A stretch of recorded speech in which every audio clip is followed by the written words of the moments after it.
பாட ஆரம்பிக்கிறதுக்கு முன்னாடி நம்ம துவா ஓதிக்கலாம். ரப்பி ஷ்ரஹ்லி சத்ரி வயஸ்ஸிர்லி அம்ரி வஹ்லுல் உக்தத்தம் மின் லிசானி யஃப்கஹு கௌலி.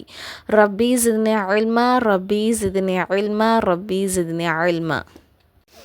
அடுத்த பாடம் வந்து குற்றப்பரிகாரம் எப்போது வாஜிபாகும். சரிங்களா? இந்த மூன்று காரியம் வந்து நோன்பை வந்து கலா செய்வதுடன் அதற்கு குற்றப்பரிகாரம் செய்யணும்.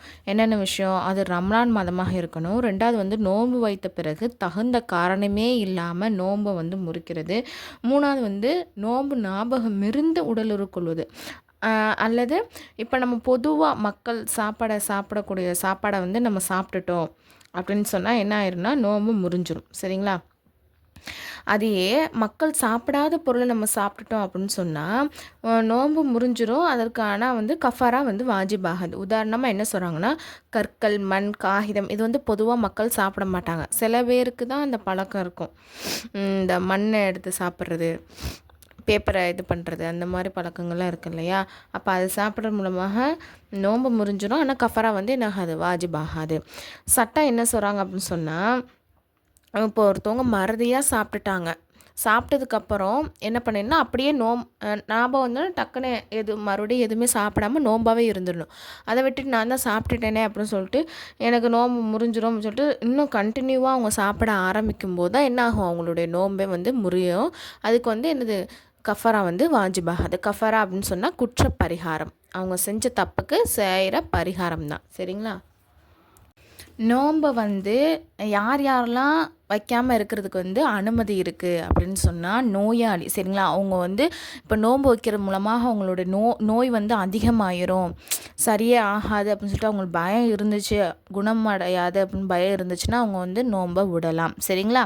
இப்போ பயணி நம்ம ஏதாச்சும் ஊருக்கு போகிறோம் அப்படின்னு சொன்னால் நோன்பு விட்டுட்டு போகலாம். பின்னாடி வந்து அது கலா செஞ்சுக்கணும். சரிங்களா? அந்த பயணம் எவ்வளோ தூரத்துக்கு இருக்கணும் அப்படின்னு சொன்னால் 78 கிலோமீட்டர் தூரம் உள்ள பயணமாக நம்ம போகிறோம் அப்படின்னு சொன்னால் அவங்க வந்து ஒரு பயணி, ஷரியத்திற்கு உட்பட்ட பயணி. அப்போ அந்த பயணம் செய்யவும் கூட வந்து நோன்பு வைக்க அவசியம் இல்லை. கர்ப்பம், இப்போ வந்து கர்ப்பமாக உள்ளவங்க வந்து சில பேர் வைப்பாங்க. சில பேருக்கு இப்போ டாக்டர் சொல்லுவாங்க நீங்கள் வைக்கிற மூலமாக குழந்தையும் பாதிக்கும், அந்த மாதிரி பயமாக இருந்துச்சு அப்படின்னு சொன்னால் அவங்க நோன்பை விடுறதுக்கு அனுமதி இருக்குது. சரிங்களா? அவங்களுக்கு வந்து நோன்பு வைக்கணும்னு கட்டாயம் கிடையாது. அவங்க வந்து நோன்பை விட்டுக்கலாம். அடுத்தது வந்து பால் குடிக்க, அதாவது குழந்தைக்கு வந்து பால் கொடுப்பாங்க இல்லையா? அப்படிப்பட்ட தாய்மார்கள் வந்து நோன்பை வந்து விடலாம். சரிங்களா? அந்த நேரத்தில் வந்து நோன்பு வைக்கணும்னு அவசியம் இல்லை.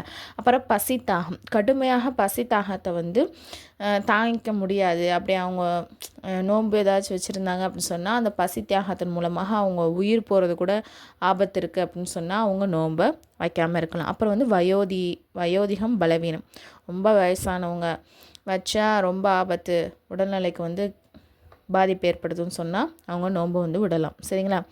தங்கடம் வந்து 2 வகைப்படும். என்ன? நிரந்தரமான தங்கடம், தற்காலிகமானது. நிரந்தரமான தங்கடம் என்ன அப்படின்னு சொன்னால் மௌத்து வரை இருக்கும்படியானது. அதாவது உதாரணமாக ரொம்ப வயசானவங்க, அதே மாதிரி நோய் வந்து குணமாகும் என்று நம்பிக்கையே இழந்தவங்க, இவங்களுக்கு வந்து இந்த நோய் வந்து க்யூரே ஆகவே ஆகாது, அது அவங்க மூத்த போகிற வரையுமே அப்படி தான் இருக்கும், அந்த நோய் இருக்கும் அப்படின்னு சொன்னால் அவங்களுக்கு இந்த இருவரும் நோன்பிற்கு பகரமாக ஃபித்யா கொடுப்பது வாஜிப். சரிங்களா? இப்போ ரொம்ப வயசானவங்களும் நோயாளி நோன்பை விடலாம். அவங்க வந்து பின்னாடியும் கலா செய்யவே முடியாது, அப்படி தானே? இப்போ வந்து கர்ப்பமாக உள்ளவங்க நோன்பை விட்டுட்டு அதுக்கப்புறம் கலா செய்யலாம். அதே மாதிரி பால் கொடுக்கக்கூடியவங்க இவங்கெல்லாம் வந்து நோன்பை அந்த டயத்தில் விட்டுட்டு அப்புறம் கலா செஞ்சுக்கலாம். ஆனால் வந்து ரொம்ப வயசானவங்க, நோயே குணமாகாதவங்களுக்கு கலா செய்ய முடியாது தானே? அப்போ அதுக்கு நம்ம வந்து பரிகாரம் கொடுக்கணும். அப்போ அதுக்கு என்ன ஃபித்யா வந்து கொடுக்கணும் அப்படின்னு சொன்னால், ஃபித்யா கொடுக்குறது வந்து தற்காலிகமான தங்கடம்னா நம்ம முன்னாடி சொன்னல, அது வியாதி, இப்போ சின்ன என்ன சொல்கிறது, காய்ச்சல், வயிற்று வலி, இந்த மாதிரி அந்த நேரத்தில் நம்ம வைக்கவே முடியாத சூழ்நிலை இருந்தால் அது. அப்புறம் பயணம், கர்ப்பம், இந்த மாதிரி உள்ளவங்க என்ன பண்ணணும்? நோன்பை வந்து கலா செய்கிறது வாஜிபு. ஃபித்யா மட்டும் கொடுப்பது போதாது. இவங்க ஃபித்யா கொடுக்கறது மட்டும் போதாது, நோன்பை கலா செய்யணும். அப்படி நேரம் கிடைத்தும் நோன்பும் கலா செய்யாமல் மரணம் நெருங்கிவிட்டால் அவர் ஃபித்யா கொடுக்கும்படி என்ன பண்ணணும்? வசியத் செய்யணும்.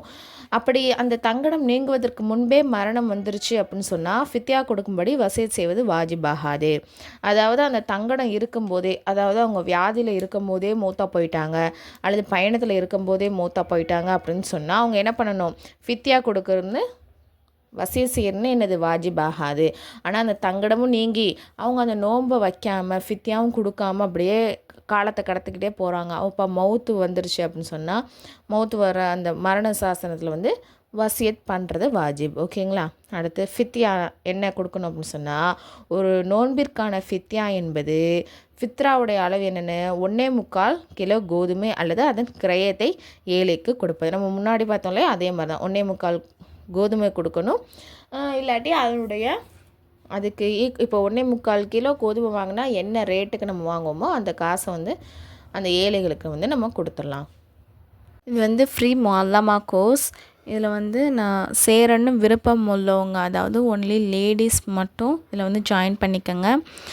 நான் வந்து கீழே டிஸ்கிரிப்ஷனில் வந்து டெலகிராம் குரூப்போடைய லிங்க் வந்து கொடுத்துட்றேன். அதில் வந்து ஜாயின் பண்ணிக்கோங்க. அதில் வந்து டீட்டெயில்ஸ் வந்து இருக்குது.